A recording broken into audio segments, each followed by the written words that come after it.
A gente passa a estudar agora o iter criminis aqui no âmbito do direito penal. O iter criminis é o caminho do crime, ou fases ou etapas do crime. Para a doutrina majoritária, existem 4 fases no iter criminis. A fase da cogitação, a fase da preparação ou atos preparatórios, a fase da execução e a fase da consumação. Para a doutrina minoritária, existe uma 5ª fase, que é a fase do exaurimento.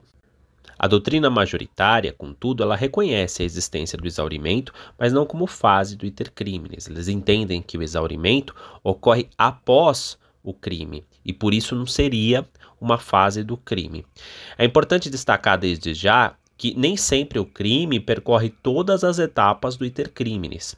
Eu vou explicar cada uma dessas etapas nos próximos tópicos dessa aula. A gente começa pela cogitação.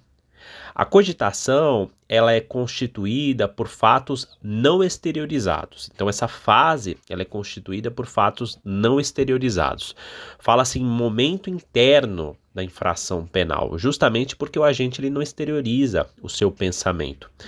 O agente quer o crime e pensa no crime, mas ele não exterioriza isso por qualquer ato. Pode-se compreender também como uma etapa mental, uma etapa psíquica de imaginar, pensar ou elaborar o crime, a prática do crime apenas aí no âmbito mental. É uma etapa obrigatória no crime doloso, tá? E nesse caso do crime doloso, a gente entende como sinônimo de premeditação. Como a gente já estudou anteriormente, no âmbito do crime doloso, o Brasil adota a teoria da representação, que é o que está lá na parte inicial do artigo 18, e a teoria também do assentimento, que está na parte final do artigo 18. Segundo a teoria da representação, o dolo ele é constituído por um elemento intelectivo, que é a consciência, e um elemento volitivo, que é a vontade. Portanto, para se ter dolo, a gente precisa cogitar. É necessária a cogitação dentro do dolo. Nessa fase, contudo, os atos eles não são exteriorizados e, por isso, não há criminalização nessa etapa da cogitação.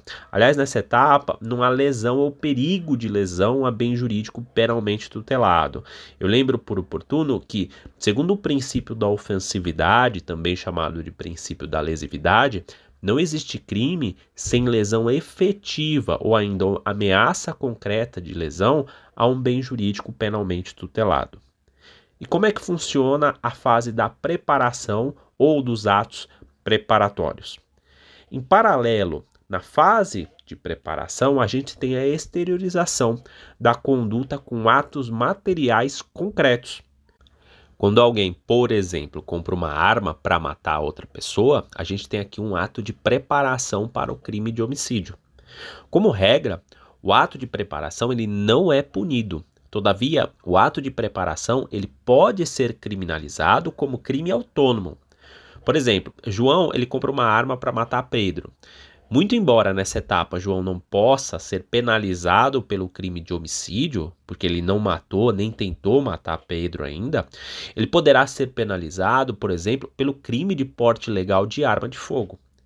Em algumas hipóteses, contudo, o direito penal se antecipa. Isso significa que ocorre a criminalização que ocorre em etapa que antes não era criminalizada. A doutrina, ela chama isso de antecipação da tutela penal. Isso ocorre quando, os atos representam em si mesmos um perigo à ordem jurídica, e 2, o bem jurídico que se pretende atingir é muito relevante. Nessas hipóteses, há motivo para intervenção antecipada do direito penal. É o que ocorre, por exemplo, quando a gente realiza atos preparatórios para o crime de terrorismo.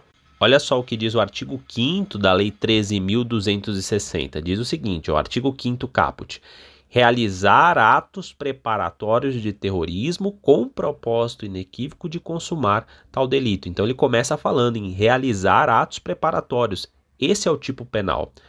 Então aqui, o direito pune atos preparatórios, existe uma antecipação da tutela penal, porque o ato representa em si mesmo um perigo à ordem jurídica e o bem jurídico que se pretende atingir é muito relevante.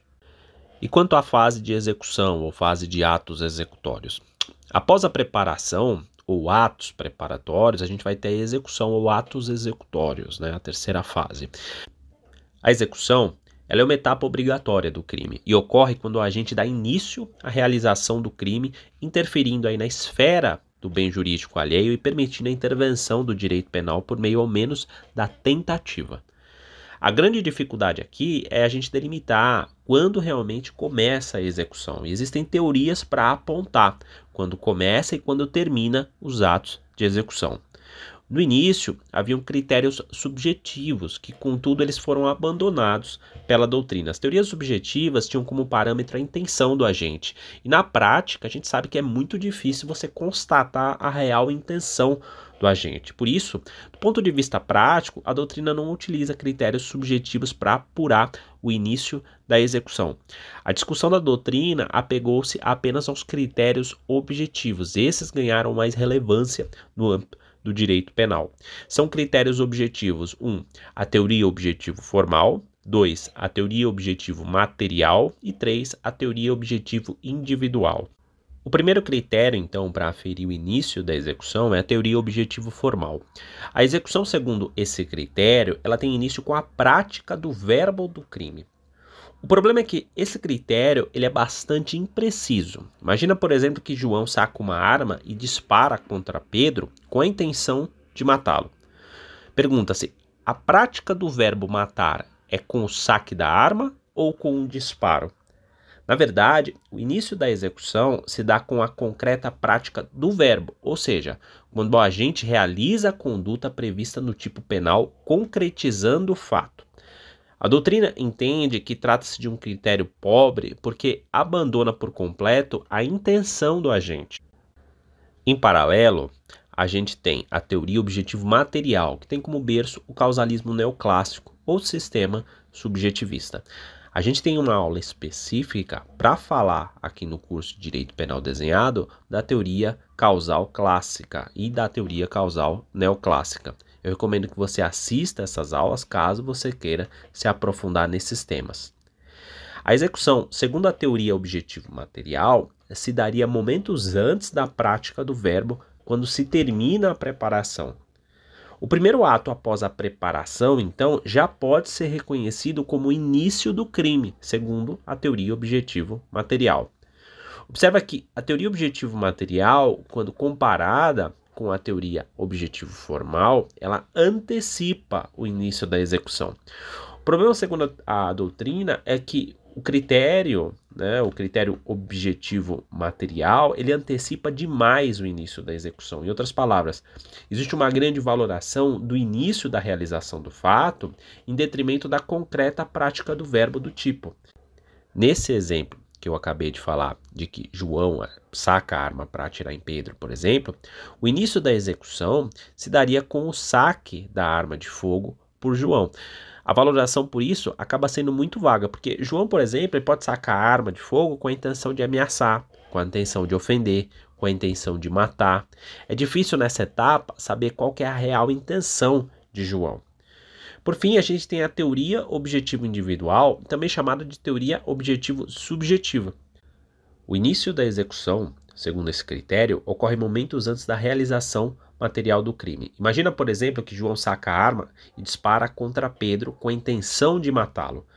Momentos antes de produzir o resultado morte, João demonstra a sua intenção. Em outras palavras, a gente precisa analisar o último momento antes da concreta prática do verbo, nesse caso de homicídio, do verbo matar. Nesse momento, a gente pode avaliar de forma mais precisa o elemento subjetivo, o elemento psicológico da tipicidade, ou seja, a gente pode avaliar o dolo ou a culpa. E quanto à consumação, a fase da consumação, de forma bastante sucinta e breve, a gente tem que, segundo o artigo 14, inciso 1 do Código Penal, considera-se consumado o crime quando nele se reúnem todos os elementos de sua definição legal. Consumação, então, ocorre quando o crime se completa. Isso é a fase da consumação. Por fim, a gente tem o exaurimento. O exaurimento, como a gente já observou, não é uma etapa do iter criminis, pois ocorre após o crime, pelo menos para a doutrina majoritária, tá? A consumação é o último ato do iter criminis para a doutrina majoritária. O exaurimento, nesse cenário, é o esgotamento do crime. Todo crime pode se exaurir, contudo, em alguns isso não é relevante. Isso porque, em alguns crimes, o exaurimento ocorre junto com a própria consumação. No crime material, por exemplo, o exaurimento acaba sendo irrelevante. Como a gente já estudou anteriormente, o crime material é aquele que exige resultado material, ou seja, resultado naturalístico para a sua consumação. O resultado naturalístico, portanto, ele não é exaurimento nesse crime, mas elemento integrante da própria consumação. Por isso, em crimes materiais, por exemplo, crime de homicídio, o exaurimento acaba sendo irrelevante. Também é relevante a análise do exaurimento nos crimes de mera conduta, já que nesses casos sequer existe resultado naturalístico. Não existe resultado material em crimes de mera conduta. Entretanto, no caso de crime formal, o exaurimento ocorre em momento diverso. A consumação se dá com a prática integral da conduta penalmente relevante que está no tipo penal, ao passo que o exaurimento surge na hipótese de obter o resultado material, o resultado naturalístico. Então, apenas nos crimes formais acaba sendo relevante a análise do exaurimento. Você pode estar se perguntando, mas para que isso serve?